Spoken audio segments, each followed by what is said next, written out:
Hey guys, welcome back to World Mechanics. Our mission here at the garage, guys, is to save you as much money as we can. That's why we make these absolutely free videos. Let's go ahead and start on it now.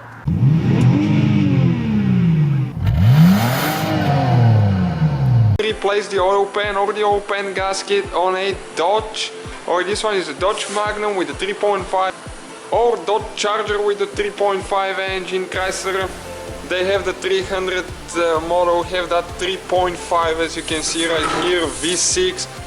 So stay with us to see how we're going to do that, guys, and show you what you need to do, and don't waste time trying to figure it out. Thank you for watching. Don't forget to subscribe for one new video every day. Alright guys, we have the car on jack stand so we can be actually underneath it, and as you can see, this is the oil pan right here. First we will need to drain the oil with a 13mm socket.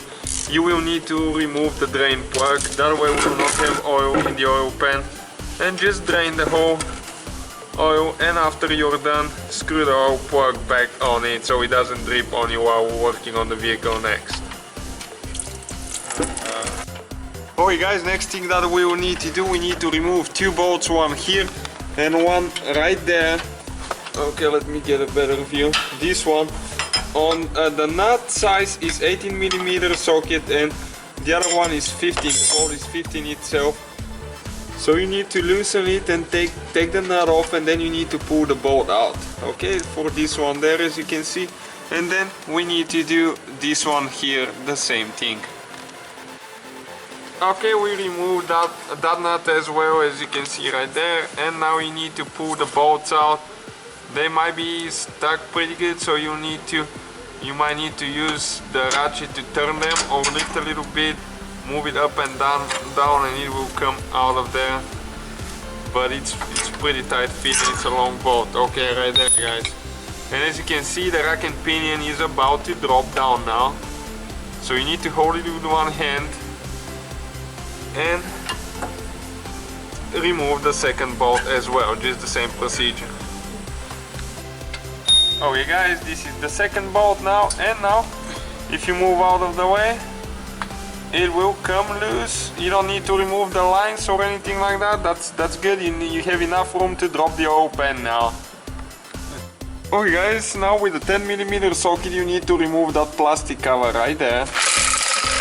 Okay, it's just one bolt with 10mm, and now you can just go ahead and pull the plastic out of there. Next, with the 15mm socket, you need to remove that bolt right there. Okay, the one right there, you need this one, this, and there is one more right here. That's the one that the oil pan bolts onto the transmission housing.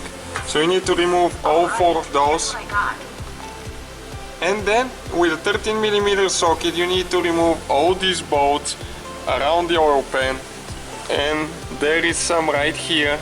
I think here are two nuts actually, and the one on this side. So you need to remove all those around the oil pan. We're going to count and tell you exactly how many there are. Okay guys, as you can see, we removed all these bolts around the oil pan and on this side as well, all of them.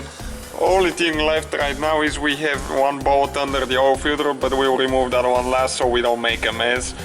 And we removed the two nuts that were right here on the front as well. But now, one more thing guys, very important. There is two hidden bolts that you need to go ahead and remove with an Allen wrench 5mm. Okay, they're right there, two black bolts, one there and one right there. With a 5mm Allen wrench, an extension and a swivel arm, you'll be able to get it out.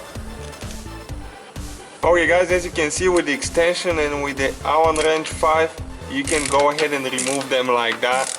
It's not very convenient at all, but that's how it is. As we remove the oil filter now and all the bolts, and now it's still pretty stuck because the gasket is still holding. And if you just move it back and forth like that, it'll get loose. And before we proceed, you need to remove the oil dipstick right here, because it goes in the oil pan and you won't be able to pull the oil pan out of there because of the dipstick. So okay, this nut right there, just to show you where it is, This one you need to take, it's actually a bolt, you need to take it off all the way. Okay, now you can see the transmission line on the back right there, 2 lines are holding it still there so we cannot slide it forward. If you get a big screwdriver, you can pry them over a little bit, okay? Just don't damage them, be careful not to damage them, but that way the whole pan will come out of there. You can see already how much room we got. If you cannot make them go over there, what you need to do, you need to remove that bracket that holds them to the AC compressor, okay, right there with a 13mm socket. You can see where that one is on the bottom. It's hard to get a better view for you guys, but that's the best we can do. And just take the bolt all the way and the bracket will be able to move to the side. Alright guys, and now if you pull it all the way down, pull it all down, and you will come out of there. And that's the oil pan, guys, right here. And as you can see how much water that thing has, it has water damage. And this is the gasket right there, so if you have a leak you just need to pull it out and replace it with a new one and put it back together the same way we took it apart. Hopefully guys the video was helpful. Please do not forget to comment, like, subscribe. That way we can keep making these absolutely free videos. Guys, we have more than 19,000 free repair videos on our YouTube channels that can, guys, save you thousands of dollars in future repairs. Check them out. Thank you guys for watching and see you next time.